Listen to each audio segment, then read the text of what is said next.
Well, thank you so much for sitting down with me tonight, girls and Collin.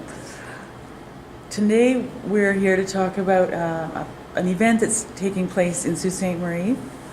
It is called the Grandmothers Gathering, the Nookomisuk Grandmothers Gathering. And I'd like to welcome Collin and Diane and Isabelle and Marley and Dr. Sheila Smith. So, Dr. Smith, perhaps I could start with you. Sure. And can you talk to me about the work that you're doing at the United Nations? Sure, I would love to. I've been working for a non-governmental organization at the United Nations, so I'm part of the civil society community at the United Nations. Okay. And I'm part of a committee to stop trafficking in persons. Okay. And our role there is really to advocate on behalf of those women and girls, children, men who have been trafficked, and also those who are working with them. So to bring the voice from the grassroots to the international policy-making level. So a lot of our work is creating statements to be presented at different meetings that are held. For example, in September 27th and 28th, there was a periodic review of the Global Plan of Action. This past year? Yes, Okay. to combat trafficking in persons. And so we were there to make statements that would get some attention during this review period. So that's one of the things we do. We create advocacy fact sheets to bring to the diplomatic staff who work at the United Nations. Okay. And we work with some of the staff at the UN who are working for groups like UNICEF, UNESCO, United Nations High Commission on Refugees. These kinds of groups also collaborate with us in trying to bring the reality from on the ground to the international forum. Right. So you're bringing a global perspective to the event that the grandmothers have been planning, and the event is about human trafficking. Exactly. About this very important issue. And your role with the grandmothers was their beginnings started with the organization that you were formerly with called PACT. Yes, is that correct? That's right. Yes, yeah. I'm one of the founding members of PACT Ottawa. Okay. We were founded in 2004, and our founding was right at the time when Canada was shaping its law against human trafficking. Okay. So we were involved in some of the lobbying to politicians at the country level. Okay. And we used the United Nations Palermo Protocol in 2000. That came out. Canada was one of the countries that was very involved in shaping that policy, and so it actually gave us something to work with in terms of a definition and some obligatory and optional protocols that should be put in our law as well. So okay. that group, PACT Ottawa, started in 2004, and then in 2014, Isabelle and I met, okay. and that's when the PACT grandmothers kind of started to get off the ground, right. Because as soon as she heard about the work that PACT Ottawa was doing, I remember her words were, we need that, and we don't want to lose another one of our girls. And so we've been working together since then. And just for the purpose of the conversation, PACT stands for Persons Against the Crime of Human Trafficking? Persons Against the Crime of Trafficking in Humans. Yeah. Thank you very much. And you were talking about the word definition. So is that about the definition of human trafficking? The Palermo Protocol provides a definition, yes. It provides a definition, yes. Okay. Yeah. Right, thank you very much. So perhaps we can go to Isabelle and Marley now. Isabelle, you are one of the founding members of the PACT Grandmothers. Yes. And can you talk to me about how that started with Dr. Smith? Well, it started in India. We're sitting down and eating breakfast together, and then we had this big plan, she talked about human trafficking, and like she said, I said we need that, because a lot of our women go missing and murdered. Right. Probably a lot of them gets taken away by human traffickers. Mm-hmm. So then that began a relationship that we had this dream that we'd like to have something to do with human trafficking. And we even had Diane Redsky's picture in our dream. Isn't that something? And here she is today.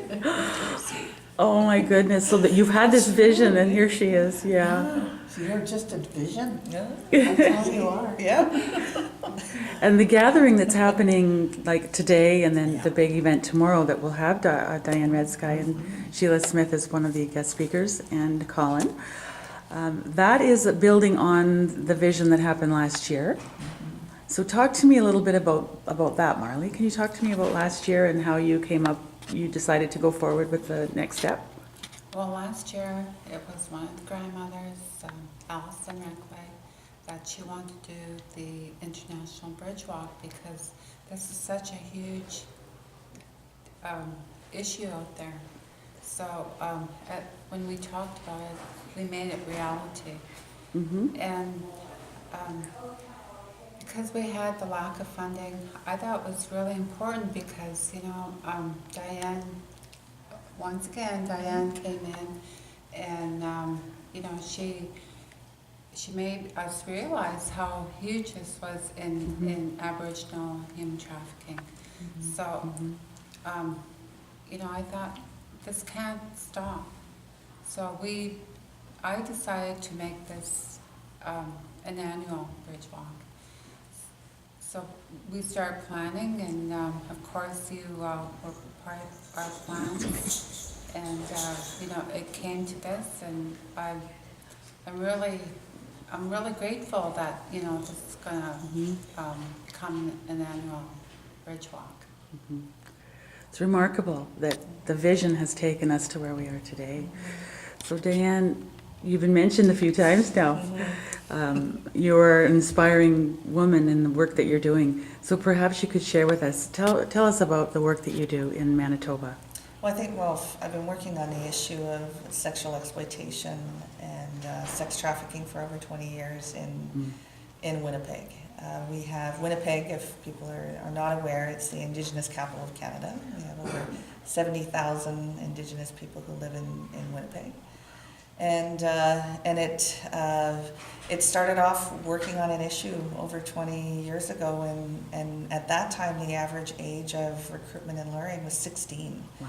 Whereas today it's 13 and getting younger and younger. And so it's an issue that is not getting any better, and in fact it's getting worse. In particular, it's getting worse for Indigenous women and girls. So there's a market for Indigenous women and girls. There are many, many people who profit off the sexual exploitation and trafficking of women and girls. And we're not just talking about, the individual incidences of traffickers and men who are buying women and girls for sex. Mm-hmm. It is the industry in itself. Hotels are involved, taxi cab drivers are involved, the media is involved. Mm-hmm. Like, lots of people profit off this sexual exploitation and trafficking of women and girls, and it really is, it's a human rights violation. It's the most extreme form of violence against women. And so in Manitoba, we have had the only strategy in Canada since really the 2000 to up until last year when Ontario announced your strategy.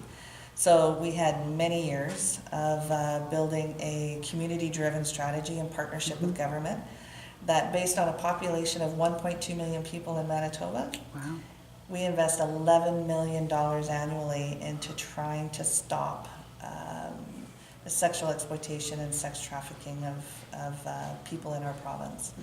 And so we are the leaders in many ways, and I'd like to credit much of that work has been done by the community, and a lot of the really heavy lifting about the work have been done by survivor leaders, Okay. which their voice is critical and oftentimes overlooked, oftentimes not heard, and oftentimes not taken seriously. And in Manitoba, we really shift that and put our survivor leaders and support our survivor leaders to really lead the issue. And so, having 20 years of experience with a provincial strategy, we have done everything from prevention programs along that whole continuum from preventing, intervening, and helping women rebuild their lives. That's $11 million, is all of that in there.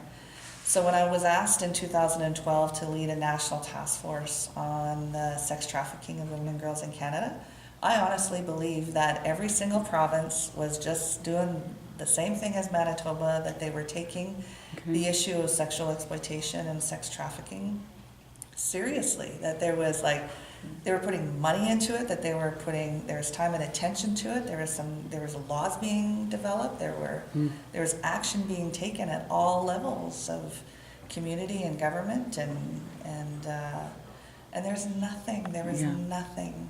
So I was horrified when I learned that Manitoba was the only province in Canada who had a provincial strategy that invested that type of time and resources and voice to the issue. So it really has been my life's work since the National Task Force, and with that task force and the work of those incredible experts that we had during that time, came up with 34 recommendations, tangible recommendations on how to end sex trafficking in Canada. So these are not pie in the sky types of recommendations. These are very action-orientated, citizen-driven approaches to ending sex trafficking. And so it was really important to us that we come up with things that are going to be for real and achievable. Right. And Well, the so able those, words.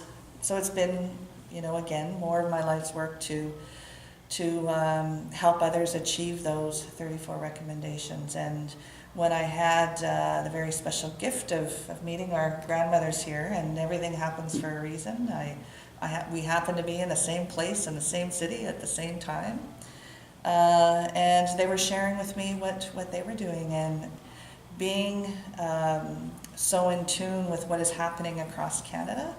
There is a very important role, in fact a very critical role for our grandmothers to step forward and speak on the issue. And as far as I know, they're not even in Manitoba. We have certain events that our grandmothers do, but not sort of them kind of leading, and so they're really special for being brave and courageous to be the grandmothers that are stepping forward and speaking to the issue. So I've said, hey, you guys need me for anything, anytime, I will make time to support you, because there's a real magic that when our grandmothers step forward and they are leading us, that's real heart medicine work, and so it's really important for us to be a part of that. So being here is an honor, and I'm humbled by being asked in the first place. Thank you very much. And Diane, can you just share with me the name of the organization that you work with? Okay, so I work for the executive director of an organization called the Miigwech Center in Winnipeg, Manitoba. And so we do have an area of our organization that specializes in sexual exploitation. So we opened up one of the very first safe houses in Canada. Wow, that's for important. girls 13 to 17 years of age. Wow. And we currently operate the only rural healing lodge in Canada. The only rural healing lodge? Yeah, the only rural healing lodge. And again, that came from our grandmothers saying, we need to return our children back to the land to heal. And there's a whole, and so it's been very successful in creating a really safe and loving opportunity for girls to start their healing journey, because that healing journey will be a very long healing journey, and starting it with a strong foundation is really important, rooted in culture and and the cultural teachings, and that's so important, what the grandmothers can bring to the healing process for the women and girls. Absolutely. So thank you, Diane.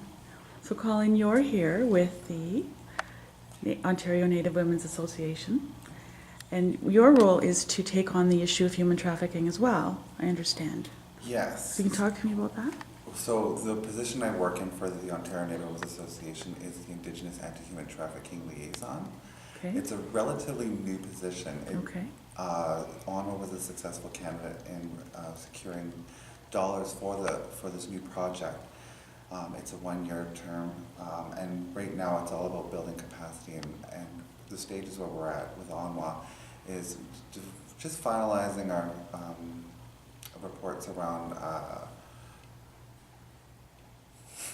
so tired. Our environmental scans.